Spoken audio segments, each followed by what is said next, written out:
ইসলামী ব্যাংকে যে কোনো ব্যাংকের এমডি নিয়োগের এখতিয়ার কি সরকারের না? সরকার এমডি নিয়োগ করে বা চেয়ারম্যান নিয়োগ করে, আপনি কেন সেইখানে মব সৃষ্টি করেন এবং স্বীকারও যাচ্ছেন? জামাত ইসলামী বলে যে তাদের নামে কোনো আর্থিক প্রতিষ্ঠান নেই। তাই ইসলামী ব্যাংকের যখন চেয়ারম্যান নির্বাচিত হয়, আমরা একজনকে দিলাম বাংলাদেশ ব্যাংকের ডেপুটি গভর্নরকে, তিনি যদি কাজটা খারাপ করে তখন জনগণ এবং ব্যাংক রেগুলেশন আইনে সেটা বিচার করা হবে। কিন্তু আপনি ওইখানে সচেতন ফর্ম নামে গ্রাহক ফর্ম, তাহলে এখন কি আপনাদের তো পাঠক ফর্ম আছে, আপনাদের দর্শক ফর্ম আছে না? ব্যাংকেরও কি এরকম গ্রাহক ফর্ম আছে নাকি? ওই যে প্রথম আলো দেখলাম বন্ধু ফর্ম নাকি একটা আছে। তো এরকম এই যে ফর্ম, এবং জামাত ইসলামের আমির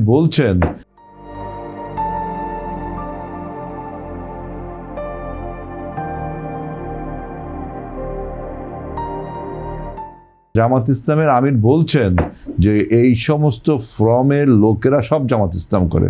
তাহলে ইসলামী ব্যাংক কি আপনারা যে অস্বীকার করেন যে আপনাদের কোনো আর্থিক প্রতিষ্ঠান নেই, তাহলে ইসলামী ব্যাংক কি আপনারা নিজেদের মালিকানা দাবি করেন?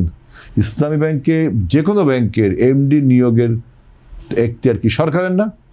সরকার এমডি নিয়োগ করে বা চেয়ারম্যান নিয়োগ করে, আপনি কেন সেইখানে মব সৃষ্টি করেন এবং স্বীকারও যাচ্ছেন?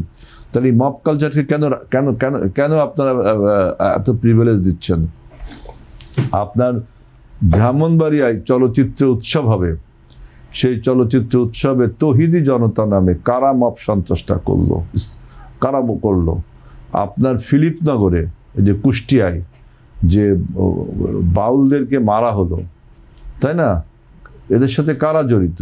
সেজন্য আমি বলছি যে দেখেন, টেলিভিশনে যেটা বলবেন দায়িত্ব নিয়ে কথা বলবেন।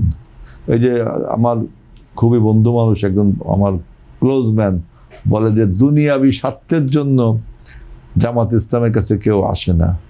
তাহলে কি আপনারা যে আমরা যে বলতাম যে আপনারা বেহেশতের টিকিট দেন, তা আখিরাতের স্বার্থ তো বেহেশতের সাথে জড়িত।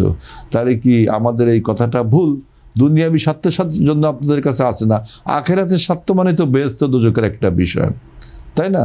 তাহলে আমাদের যে কথাটা কতটা কারেক্ট, আমরা যে আগে বলতাম বা এখনো বলি যে আপনাদের বেহেশতের টিকিট বিক্রি করেন, সেলিম ভাইয়ের কথায় কিন্তু এটা প্রমাণ হলো যে দুনিয়াবি স্বার্থের জন্য তাদের কাছে কেউ আসে না।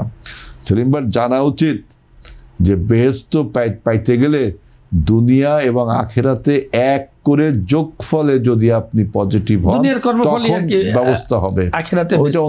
ওইটা আপনার বক্তব্যটা অন্য জিনিস। সেলিম ভাই বুঝবে এই থিওলজিটা, যে দুনিয়া যোগ আখিরা, এটার যোগ ফলে অতএব শুধু দুনিয়াবি স্বার্থের জন্য আপনাদের কাছে যায় না, তাহলে আপনারা বেহেশতের টিকিট বিক্রি করেন, এটা ঠিক।